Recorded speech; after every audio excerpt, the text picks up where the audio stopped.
Salut à tous, on se retrouve pour une nouvelle vidéo. Aujourd'hui, on va aborder les états que je conseille pour la grande arène. Alors ces états, je les conseille pour différentes raisons. Tout d'abord, ça va être pour maximiser vos bannières en grande arène. Et ensuite, pour aborder les différents modes de jeu de la grande arène justement. Donc ça va être les deux points pour lesquels je vais choisir certains états.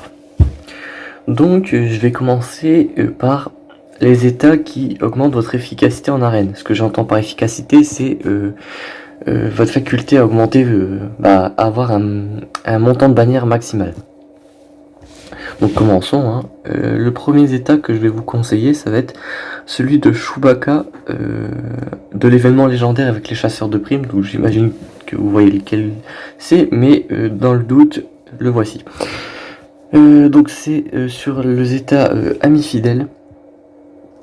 Et le zeta, c'est lorsque Chewbacca inflige des dégâts à un ennemi, lui et ses alliés bénéficiant de la garde récupèrent 3% de santé et de protection. Donc globalement, quand vous utilisez Chewbacca et que du coup vous avez vos deux personnages qui ont la garde, donc à savoir Han Solo si vous jouez Han Solo, ainsi que l'allié le plus faible. Ce qui fait qu'à chaque fois que Chewbacca va jouer, il va régénérer de la protection à ses alliés et de la santé. Faut savoir que généralement on joue Commandant Luke Skywalker, Han Solo et Chewbacca dans le trio de base. Et c'est une team qui joue énormément dehors de son tour, ce qui fait que Chewbacca va beaucoup jouer et beaucoup régénérer votre team. Donc ça c'est le premier point, et il faut savoir que c'est 3% de santé et de protection par ennemi touché techniquement, vu que c'est à chaque fois que Chewbacca joue son tour, et vu qu'il touche sa cible, voilà. Et ce que vous pouvez faire, c'est surtout utiliser pulvérisation. Pulvérisation, c'est une attaque qui attaque en zone et qui touche tout le monde. Ce qui signifie que vous allez toucher en théorie 5 ennemis, si ils sont tous en vie. Ce qui signifie que vous allez faire 5 x 3%, ce qui fait 15% de santé et de protection avec une attaque en zone, ce qui n'est pas rien. Donc ouais, ce zeta, je le conseille pour l'efficacité, ou au moins pour renforcer votre team. Parce que ce zeta augmente la survivabilité de votre team, donc c'est pas un zeta jeté dans le vent.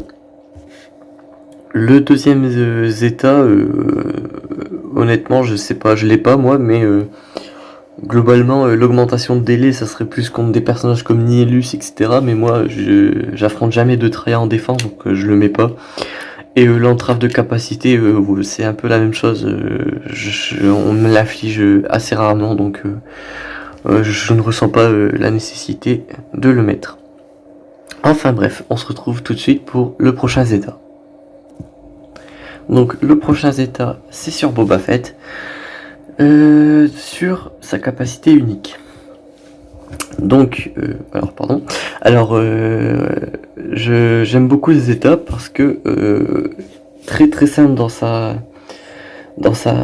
son fonctionnement, récupère 100% de protection en cas de coup de grâce. Donc ça, si vous achevez le dernier ennemi avec Boba Fett, en fait vous avez une bannière en plus, donc c'est plutôt cool. En plus, couplé à ça avec la détermination du chasseur de primes, si Boba Fett meurt juste avant la fin de son combat et qu'il achève le dernier ennemi, il a 100% de santé et de protection, donc ça vous fait 2 bannières en plus, donc c'est pas négligeable. C'est vrai qu'à basse division, donc division 10 jusqu'au 3 ou 4, l'efficacité c'est pas quelque chose de très marqué, parce que globalement vous n'avez pas affronté beaucoup d'adversaires très puissants dans ces divisions. Enfin moi j'ai pas affronté énormément d'adversaires très puissants dans ces divisions, mais c'est vrai qu'à partir d'au moins la division 3, l'efficacité ça va commencer à être quelque chose de très marqué, donc moi vraiment je conseille d'avoir quand même quelques états dans la poche pour pouvoir jouer le maximum de bannières possible, donc ouais, c'est pour ça que je fais un peu stop techniquement. Enfin bref, pas grand chose d'autre à rajouter. ce zeta est simple dans le fonctionnement, donc c'est parfait. Enfin bref, on se retrouve tout de suite pour le prochain zeta. Le prochain zeta que je vous recommande, c'est l'énergie émane de la force. Alors encore une fois, un fonctionnement très très simple, mais quand même plutôt intéressant. -1 au délai, donc déjà vous pouvez lancer cette capacité plus souvent. C'est 5 tours au niveau 7, mais si vous avez le zeta, c'est 4 tours de relance. Mais ce qui va nous intéresser, c'est surtout tous les alliés récupèrent 20% de protection et les Jedi alliés obtiennent la prévoyance pendant 2 tours. Donc la prévoyance, je le rappelle, hein, c'est l'œil au-dessus de votre personnage, donc c'est un boost, hein, qui esquive à 100% une attaque. Hormis si bien sûr l'attaque adverse ne peut être esquivée ou contrée. Mais globalement, si il n'y a pas cette particularité sur la team adverse, ça esquive à 100% une attaque. Donc ça c'est bien. Et 20% de protection.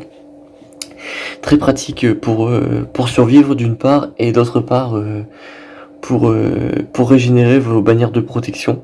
Donc ouais, c'est quand même un zeta très intéressant, encore une fois. Encore une fois, un fonctionnement assez simple.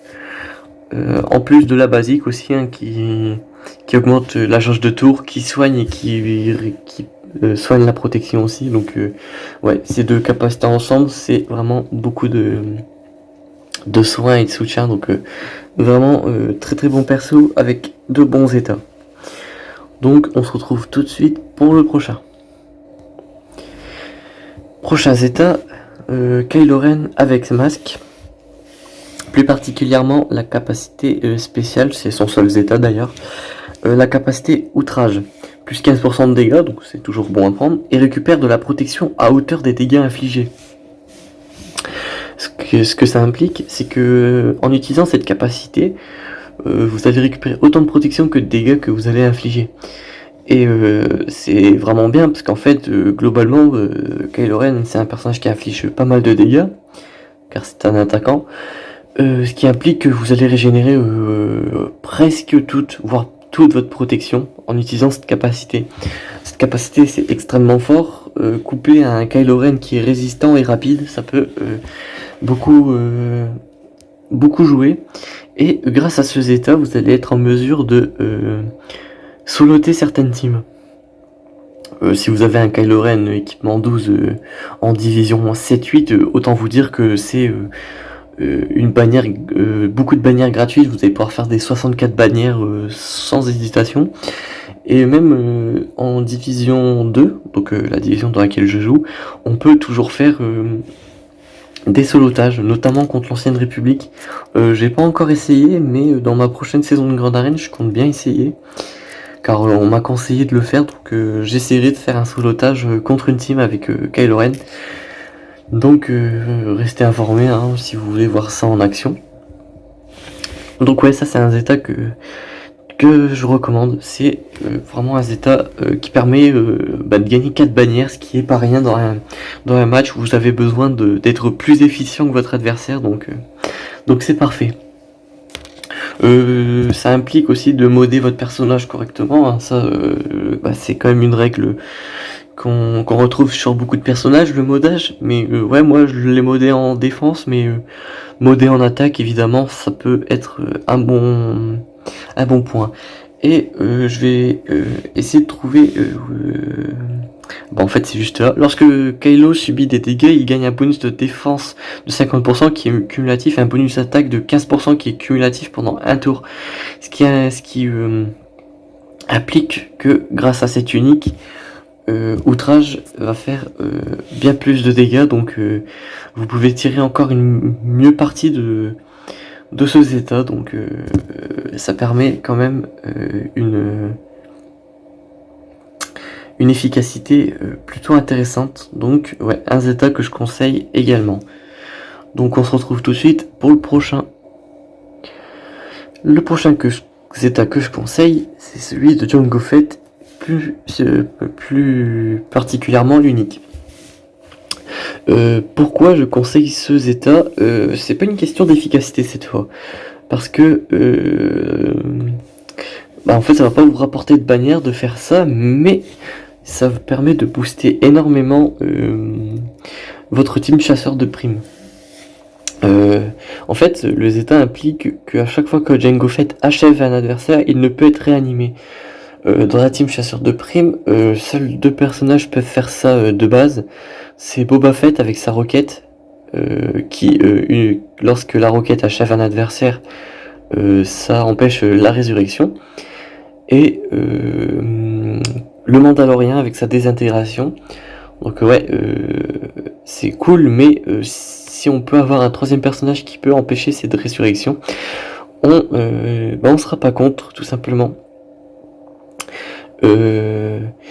C'est notamment pratique si vous utilisez vos chasseurs de primes contre les Sœurs de la Nuit, ça vous donne encore plus la capacité d'achever vos adversaires sans qu'ils soient ressuscités, parce que on utilisera Boba Fett dans un premier temps pour utiliser sa roquette, mais on va aussi vouloir éliminer le plus d'ennemis possible, tout simplement, le plus rapidement possible, pour éviter de perdre des bannières ou être surpris par un coup critique bien placé, par exemple de l'esprit Sœur de la Nuit qui fait beaucoup de dégâts, donc on veut terminer nos adversaires rapidement.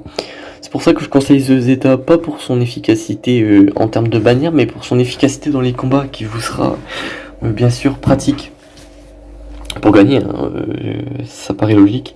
Donc ouais, un Zeta, encore une fois, que je conseille.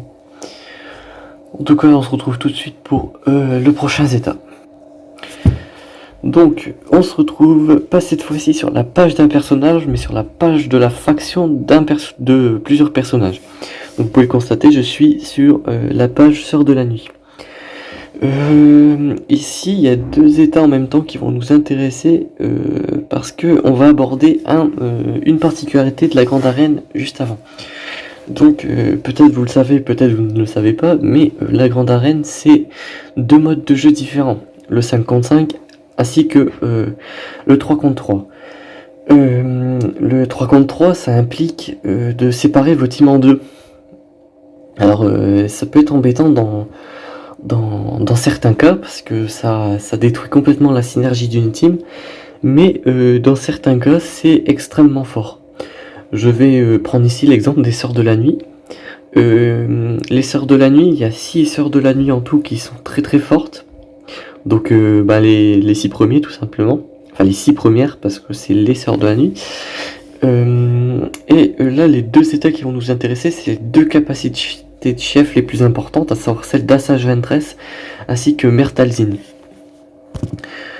Parce que en fait moi ce que je fais, c'est que je divise mes Sœurs de la Nuit en 2 en mettant une team Asajj Ventress ainsi que Mère Talzin. Donc le Zeta d'Asajj Ventress, donc le voici, hein, 25% de chance de réduction de la jauge de tour, 10% de réduction... attendez, hein, 25% de chance de réduction de la jauge de tour, plus 10% de réduction de la jauge de tour... Attendez, j'ai du mal à le cerner celui-là, mais en fait, c'est vraiment un Zeta basé sur la réduction de jauge de tour. Quand vous attaquez votre adversaire, c'est un peu l'idée qu'il faut retenir. Donc c'est très très fort. Ouais, c'est un Zeta que je vous invite à prendre. En fait, je prends vraiment le temps de vous présenter les états de capacité de chef, parce que il y a 3 capacités de chef en tout chez les Sœurs de la Nuit, et je vais vous présenter à mon sens les 2 meilleurs. Donc ouais, donc celui-ci, hein, vraiment basé sur la réduction de jauge de tour à chaque fois que vous tapez un adversaire. Et la dernière partie, lorsque vous passez en dessous de 50% de votre santé, vous récupérez de la jauge de tour, donc vraiment très intéressant pour par exemple casser une boucle de jauge de tour, comme sur celle des soldats de l'Empire par exemple. Donc le prochain, on va le présenter directement, c'est celui de la Mère Talzin. En fait, ce Zeta, je vais pas le lire parce que déjà vous voyez qu'il est très très long, mais en fait c'est juste que ça implique une nouvelle mécanique avec les Sœurs de la Nuit, c'est celle de la résurrection. En fait, une de vos sœurs de la nuit va mourir, à chaque fois que vous allez utiliser une basique avec vos sœurs de la nuit, la sœur de la nuit morte va assister depuis la tombe, comme les Anglais disent. Et si cette sœur de la nuit qui attaque depuis la tombe achève un adversaire, cette sœur de la nuit revient à la vie.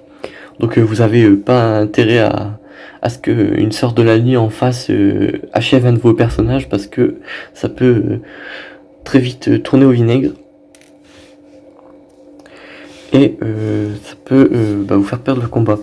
Ce Zeta, j'aime bien le couplet avec l'âme des esprits, qui inflige des dégâts. Mais surtout, si des ennemis sont vaincus, toutes les sœurs de la nuit sont réanimées full vie. Donc c'est vraiment le Zeta à avoir. Donc c'est plutôt cool, ainsi que cette spéciale qui est vraiment très intéressante. Donc là, un Zeta que je peux vous conseiller si vous aimez bien et que vous avez de très bonnes sœurs de la nuit, ça serait l'unique de Talzin. Lorsque la santé d'une unité passe sous la barre des 50%, la jauge de tour de Talzin se remplit de 35%.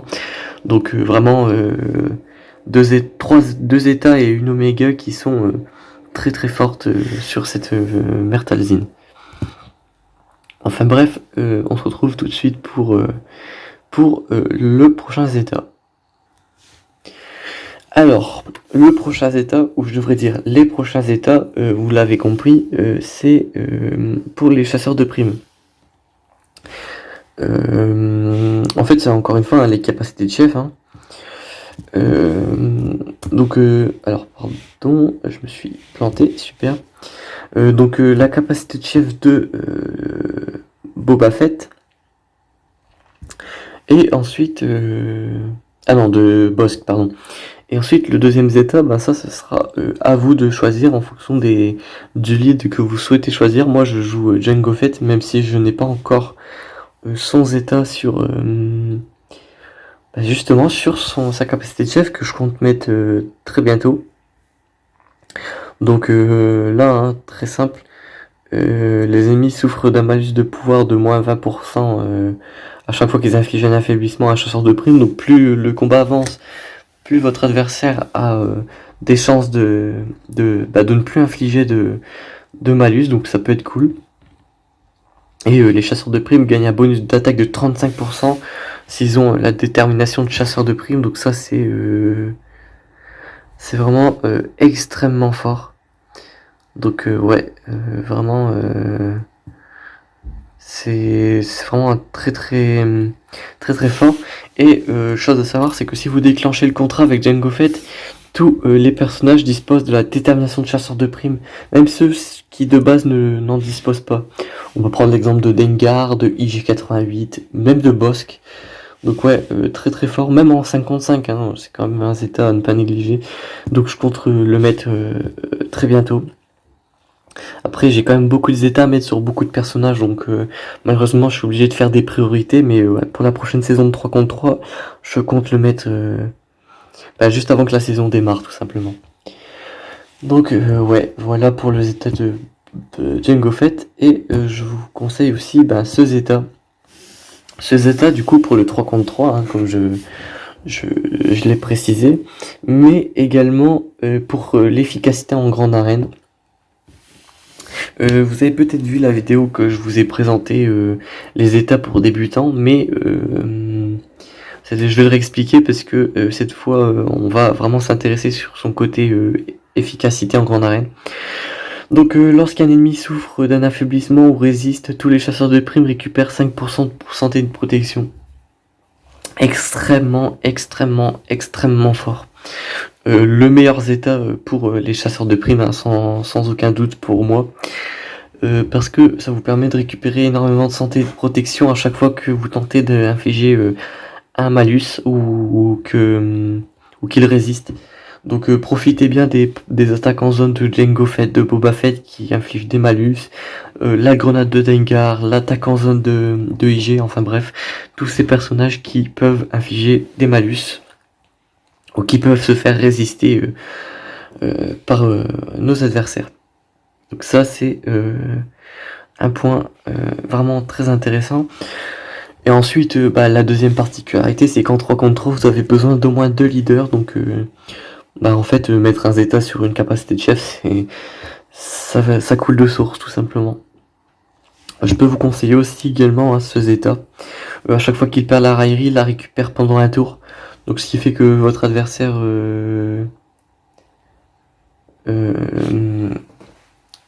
votre adversaire vous débuffe la raillerie si l'ennemi le plus faible utilise la protection. Et vous gardez la raillerie, donc ça permet d'empêcher certaines teams de vous enlever cette raillerie qui est très importante pour avoir vos chasseurs de primes safe derrière ce boss que moi je mode extrêmement tanky, hein, vous voyez, santé, protection, assez rapide, même si c'est pas le plus rapide. Une bonne armure, hein, plus 21%, donc c'est plutôt cool et assez résistant. Donc deux états qui sont plutôt très très bien. Donc on va se retrouver tout de suite pour les prochains états. Donc on est reparti pour pas un, pas deux, mais 3 états. Donc encore une fois, les capacités de chef, celle de Kylo Ren, que j'ai expliqué dans la vidéo Zeta pour débutants, mais je vais réexpliquer ici pour son aspect efficacité, parce que la première fois je l'avais expliqué pour sa capacité à être extrêmement relou, mais cette fois-ci c'est le côté efficacité qui va nous intéresser. Donc déjà la première chose qui nous intéresse, c'est le plus 5 de vitesse à tous les alliés du premier ordre, y compris Kylo Ren. Donc ça c'est gratuit, hein. Mais nous, ce qui nous intéresse surtout, c'est à chaque fois que vous obtenez un bonus, un effet, vous allez récupérer 5% de protection et de santé. Ce qu'on entend par effet, c'est les bonus ainsi que les malus. Donc encore une fois, très intéressant pour la grande arène. Parce que vos adversaires vont vous infliger des malus pour certaines teams et vous allez pouvoir régénérer votre team en vous prodiguant des effets en fait, tout simplement, ce qui fait que vous pouvez avoir des personnages qui régénèrent leur santé et leur protection. Donc oui, cette régénération fonctionne sur tous les personnages du premier ordre, pas seulement Kylo Ren. Donc ça c'est une chose à avoir en tête. Second état, ça va être la capacité de chef de Hux. Très très long à lire, mais ça repose sur la domination. La domination, en fait, ça empêche votre adversaire de gagner de la jauge de tour. Donc, alors je vérifie. Alors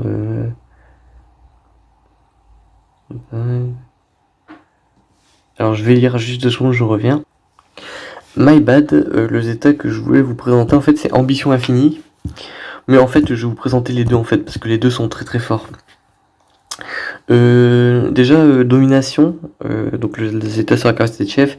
La domination, ça permet d'empêcher vos adversaires de contre-attaquer. Donc c'est pas la jauge de tour, les bonus de jauge de tour, mais bien la contre-attaque. Donc ça, contre des teams, par exemple CLS, qui est très basé sur ces contre-attaques, ça peut être très très fort si vous avez les équipements adéquats, tout simplement. Donc ça, c'est déjà quand même une mécanique extrêmement forte, mais celle que je vous présentais, et c'est celle dont je parlais juste avant, c'est sur son unique. C'est justement, si tous les personnages appartiennent au premier ordre, ça empêche vos adversaires de gagner des bonus de jauge de tour. Tant que Hux dispose de l'avantage. Donc vous allez gagner très souvent l'avantage avec cette team, donc c'est globalement la plupart du temps que Hux aura l'avantage. Et surtout ça empêche certaines teams de fonctionner contre Hux justement. Parce que certaines teams fonctionnent sur le gain de jauge de tour. On peut prendre un exemple tout bête, mais je pense à la résistance avec réentraînement du Jedi en leader. C'est une team qui fonctionne énormément à la jauge de tour. Donc empêcher cette team d'avoir des jauges de tour, ça peut tout simplement être un game breaker. Donc ce que j'entends par game breaker, c'est empêcher toute la synergie adverse de fonctionner. Donc contraindre votre adversaire à utiliser une team un peu plus puissante que ce qu'il aurait pu utiliser si vous avez mis un Kylo Ren en leader, c'est plutôt vraiment très très fort. Donc un Zeta que je conseille. Donc c'est des Zeta qui fonctionnent en 5 contre 5 évidemment, mais moi je pense vraiment surtout à l'aspect 3 contre 3. Le prochain Zeta, ça va être celui sur le soldat Sith, héritage de l'empereur. Alors moi j'utilise pas beaucoup le soldat Sith parce que je l'ai équipement 8 et que j'ai d'autres priorités d'équipement à faire, mais je vais vous présenter parce que je l'ai déjà vu en action. Et en plus d'être très très drôle à voir, c'est quand même extrêmement puissant, donc je vais vous le présenter. Lorsqu'un allié du premier ordre ou Sith est vaincu, le délai de la déflagration vengeresse est réinitialisé, puis le soldat Sith obtient l'avantage pendant un tour et utilise un tour bonus. Donc vous avez l'avantage, donc 100% de chance de coup critique, donc votre attaque va forcément faire mal. Vous avez votre attaque en zone qui réinitialise ses délais, donc c'est plutôt cool. Mais surtout, c'est le tour bonus qui est intéressant. Pourquoi c'est intéressant? Parce qu'en fait, si votre allié du premier ordre ou Sith meurt, le soldat Sith gagne un tour qui ne peut être évité.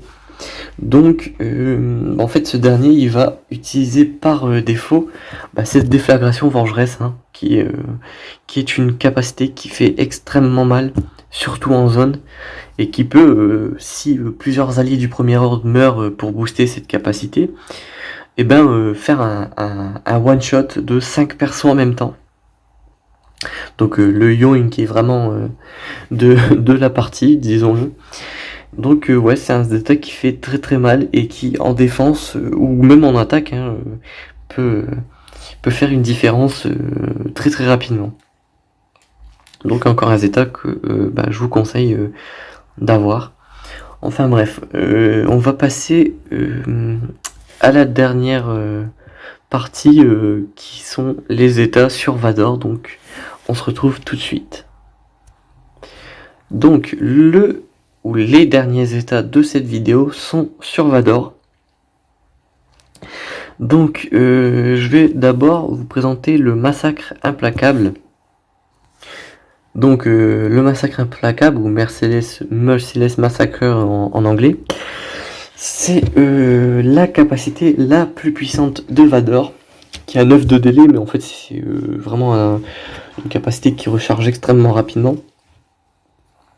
En fait, ça va donner un effet à votre adversaire qui fait qu'à chaque fois que Vador va taper cet adversaire, ça va déclencher l'effet qui donne directement un tour bonus à votre adversaire, à votre Dark Vador, pardon.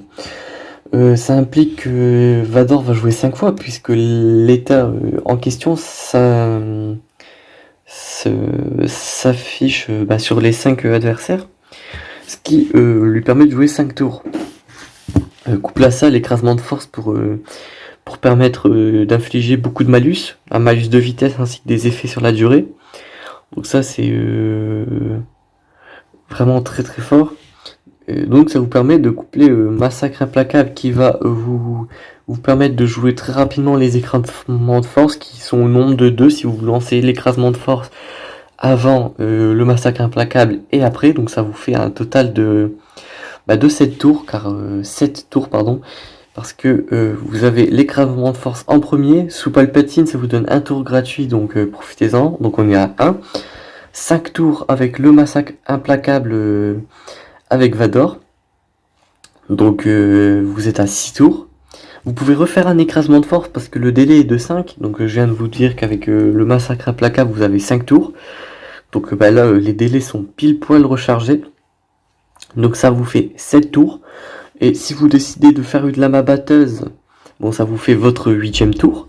Et si cette lama batteuse achève un adversaire, bah, ça remplit votre jauge de tour de 100%, ce qui vous fait un 9e tour.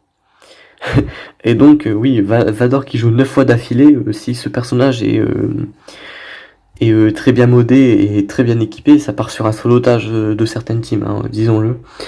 J'ai déjà vu un Vador soloter les Géonosiens, donc c'est pour dire. D'ailleurs, les Géonosiens, étant donné qu'il y a la brute invoquée par l'alpha géonosien Silal Zeta, ça vous fait 6 tours avec le massacre implacable, donc on est à 10 tours en tout si vous avez fait un adversaire avec la lama batteuse. 10 tours, oui, seulement si vous avez le second Zeta. Parce que par exemple pour les géonosiens, l'espion est invisible de base. Ce qui fait que il vous faut ce Zeta. Ce Zeta, qu'est-ce que ça fait? Ça fait que si vous lancez le massacre implacable, ça dissipe le camouflage de tous les ennemis. Donc ça vous permet d'avoir 6 états de massacre implacable sur la team géonosien par exemple. Donc ouais, c'est un Zeta que je conseille pour affronter des teams qui disposent du camouflage. Et donc Vador, ouais, est immunisé contre les réductions de jauge de tour. Donc si vous avez un faux pas sur Dark Vador, bah, en fait ça réduira pas sa jauge de tour. Pareil si votre Vador se fait fracture, donc c'est ouais, un Zeta qui a de